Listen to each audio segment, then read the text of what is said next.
बिल्कुल, अभी बात करने के लिए मेरे साथ भास्कर मिश्रा जी हैं। वही भास्कर मिश्रा जो आम पब्लिक की समस्या सुनते ही ऑन द एक्सपर्ट सड़क पर खड़े हो जाते हैं। यह नहीं सोचते कि हम किस पार्टी से हैं, हमें कितना दबाव मिलेगा या फिर क्या सुनना पड़ेगा। सब कुछ नजरअंदाज करते हुए पब्लिक के दर्द में पहुंच जाते हैं। तो भास्कर मिश्रा जी, मेरा आपसे सवाल है, क्योंकि सिंगरौली में 2 दिन से लगातार सीबीआई जो है एनसीएल के कई दफ्तरों में रेड मार रही है। कई करोड़ अरबों रुपए जो है सामने आ रहे हैं, पैसों की संख्या जो है बढ़ती जा रही है। तो इस बढ़ती हुई संख्या पर आपकी क्या प्रतिक्रिया रहेगी? एनसीएल में अगर मूलतः देखा जाए तो बहुत ज्यादा भ्रष्टाचार है। जो अभी जानकारी मिल रही है और जो अभी बरामद हो रहा है वो तो बहुत लेस मात्र है। और इसमें जो सीबीआई रेड हुई है, अगर ऐसी रेडें होती रहें तो बहुत बड़े बड़े भ्रष्टाचार निकलते रहें। दरअसल उस क्षेत्र पर किसी का ध्यान नहीं जाता क्योंकि सेंट्रल गवर्नमेंट से जुड़ा हुआ मामला होता है। अन्यथा इतनी बड़े बड़े घोटाले निकले कि क्या बताऊं। और इसका सीधा सा अभी प्रत्यक्ष उदाहरण है कि ये सीएमडी के पीए से लेकर के तमाम ठेकेदार वगैरह कितने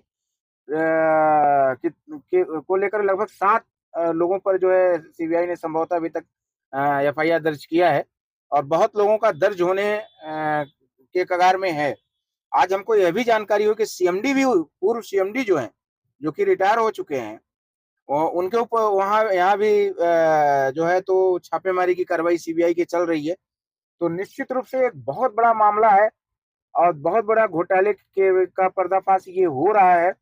और मैं धन्यवाद देता हूं उस व्यक्ति को जिसने इस मामले को उठाया और जिसने इसमें प्रयास किया, जिसके प्रयास से ये पूरा खेल जो है उजागर हुआ। और इससे भी बड़ा मामला मैं ये कहूंगा कि और भी निकल सकते हैं, लेकिन प्रयास करने की उसमें जरूरत है और लगातार उसमें अगर प्रयास होगा तो इससे भी बड़े बड़े मामले निकलेंगे। 7 लोग जिनमें एफआईआर हुई है, उन 7 लोगों की लिस्ट में सीबीआई के डीएसपी जो जबलपुर के हैं, जोसेफ कंडाल, उनका भी नाम सामने आया है। बहुत बढ़िया सवाल आपने किया कि जो प्रधानमंत्री, जिस भारत के जो प्रधानमंत्री हैं श्री नरेंद्र मोदी जी, वो जिस सीबीआई का रेड लोगों के यहाँ डलवा डलवा के, विपक्षी नेताओं के यहाँ डलवा डलवा करके और उनको बेईमानी का सर्टिफिकेट बांटते फिरते हैं, फर्जी सर्टिफिकेट बांटते फिरते हैं, उनको बेईमान साबित करने का प्रयास करते हैं, आज वही उनकी सीबीआई जो है प्रत्यक्ष बेईमान निकली। और ये बहुत बड़ा दुर्भाग्य है कि इतना बड़ा सीबीआई का इतना बड़ा पदाधिकारी रंगे हाथों 20 लाख रुपए लेते हुए पकड़ा गया। ये तो शर्म सीबीआई को तो आना ही चाहिए। जब लेकिन उस प्रधानमंत्री को आना चाहिए, गृह मंत्री को आना चाहिए भारत के, जिसके अंडर में सीबीआई आती है। इसका मतलब है कि सीबीआई स्वयं कितनी भ्रष्ट है, ये इसका प्रत्यक्ष उदाहरण है, जो कि दूसरे ऊपर के भ्रष्टाचार के पर फर्जी केस कायम करके फर्जी छापे डालती है।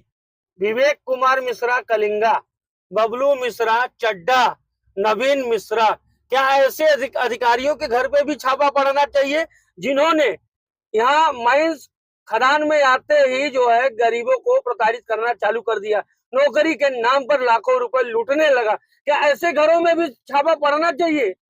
नहीं, मैंने ये देखा है कि कलिंगा पेपर में, चूंकि अन्य कंपनियों के संबंध में अभी हमको उतना प्रत्यक्ष जानकारी नहीं है, कोई ऐसा प्रूफ आया नहीं है, लेकिन कलिंगा कंपनी का जिसका आपने नाम लिया विवेक मिश्रा का, उसके बारे में पेपरों में भी निकला और लोगों के द्वारा शिकायत भी आई है कि अथाह पैसा इन लोगों ने बनाया है गरीबों से, जो रोजगार के नाम पर सिंगरौली का रोजगार बाहर वालों को बेच बेच करके और अथाह पैसा बनाया है। निश्चित रूप से इन लोगों पर भी कार्रवाई होनी चाहिए। जिस तरीके से प्राइवेट ठेकेदार रवि सिंह पर हुआ, उस तरीके से इन लोगों पर भी हो सकता है। और निश्चित रूप से अगर ये लोग इतना पैसा जो है खा रहे हैं, जो शिकायत मिल रही है, तो निश्चित रूप से इसमें एनसीएल के लोग भी शामिल होंगे। और बस वक्त आएगा, बहुत जल्द ऐसा समय आएगा कि इन लोग तमाम लोगों पर भी छापा पड़ेगा और इन लोगों पर भी कार्रवाई होगी, इनके पापा भी घड़ा फूटेगा, बस समय की देरी है।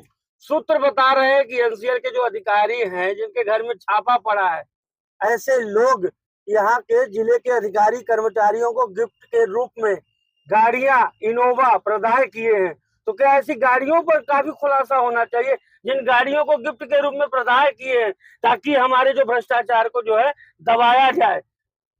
देखिए, जब भ्रष्टाचार का उजागर हो रहा है तब तो गाड़ियां तो छोड़िए, अगर सुई भी किसी ने दिया है तो निश्चित रूप से उसका खुलासा होना चाहिए। और जब तक पूर्ण खुलासा नहीं होता तो अधूरे-अधूरे का कोई मतलब नहीं है। और अगर इसमें सही कार्रवाई नहीं होती तो इसका इसका मायना ये भी लगाया जाएगा कि जो दिल्ली की सीबीआई है वो भी कहीं न कहीं इन लोगों से मिली हुई है, जिस तरीके से जबलपुर की सीबीआई ने काम किया।